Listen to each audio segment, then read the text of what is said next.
Most people don't realize they're stuck. That's the trick. If being stuck felt dramatic or painful all the time, everyone would try to escape it. But being stuck usually feels normal, familiar, even safe. It feels like routine, responsibility, realism. It feels like this is just how life is. And that's precisely why it's so dangerous. The psychology that keeps people stuck doesn't scream. It whispers. It wraps itself in logic, patience, and common sense, and before you know it, years have passed while nothing has really changed. At the core of being stuck is not laziness or lack of talent. It's perception. The human brain is designed to prioritize survival over growth, certainty over possibility. Long ago, that made sense. Today, it quietly traps people in jobs they hate, relationships they've outgrown, identities that no longer fit.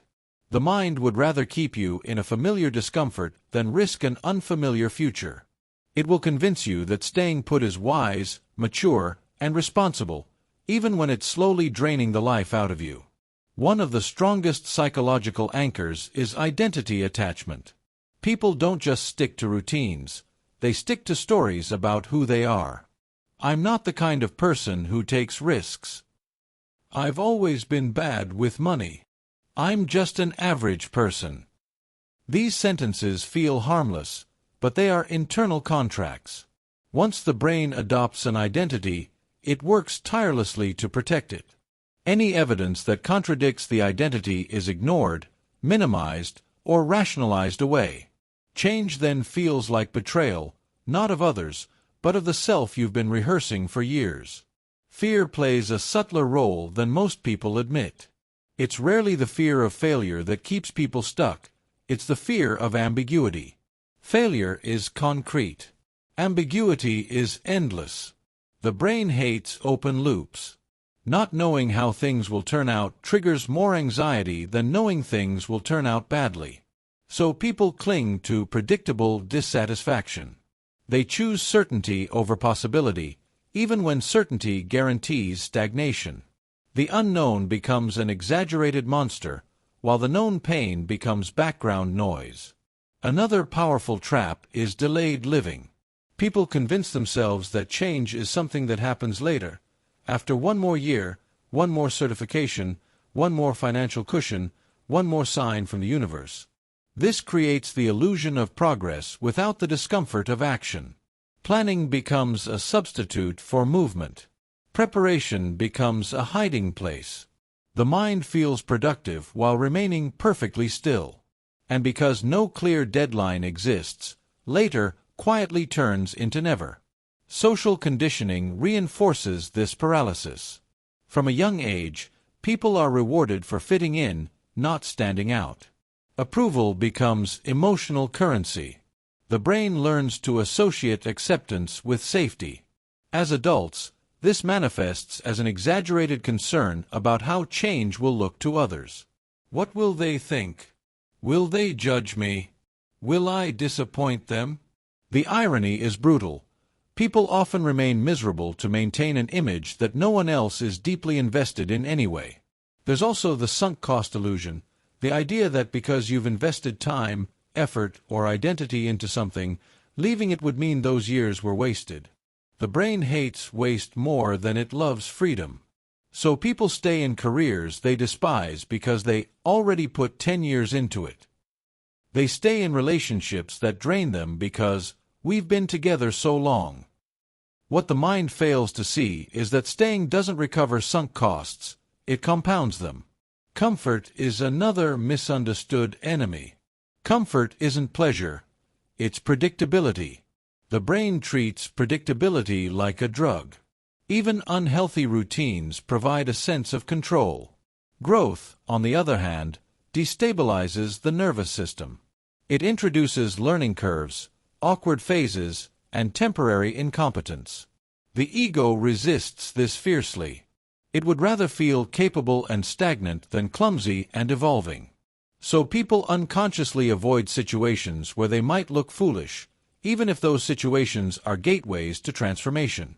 Then there's learned helplessness, a psychological state where repeated setbacks teach the brain that effort is pointless.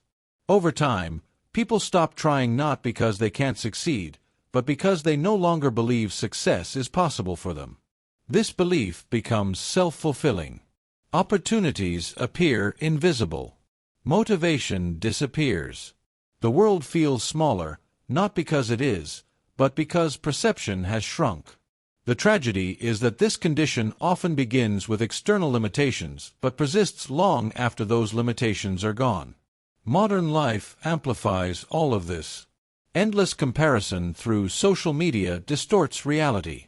People compare their behind-the-scenes confusion to someone else's highlight reel and conclude they're falling behind. This creates paralysis rather than inspiration. Why try if everyone else seems ahead? The mind mistakes curated success for universal competence, reinforcing the belief that growth is for other people, not for you. Even logic can become a cage. Highly intelligent people often get stuck not because they lack insight, but because they overanalyze. Every decision is examined from every angle until action feels reckless. The brain mistakes thinking for progress. Rational caution turns into sophisticated avoidance. Meanwhile, less analytical people move forward simply because they don't overthink the risk. Ironically, intelligence without courage often leads to stagnation. What truly keeps people stuck is not any single factor, but the quiet cooperation of many. Identity, fear, comfort, conditioning, logic, all working together to preserve the status quo. The mind isn't malicious, it's protective. But protection without growth eventually becomes suffocation. The same psychology that once kept you safe can eventually keep you small. Breaking free doesn't begin with massive action. It begins with awareness. The moment you see that being stuck is not a personal failure but a psychological pattern, shame loses its grip. You stop asking, "What's wrong with me?" and start asking, "What is my mind trying to protect me from?" That question alone creates space. And in that space, choice becomes possible again. Change doesn't require certainty. It requires honesty. Honest recognition that staying the same has a cost. Honest acceptance that discomfort is the price of expansion. Honest courage to let go of identities that no longer serve you. The psychology that keeps people stuck thrives in silence and autopilot. It weakens the moment you bring it into conscious awareness. If there's one truth worth holding on to, it's this: you don't need to feel ready to move forward.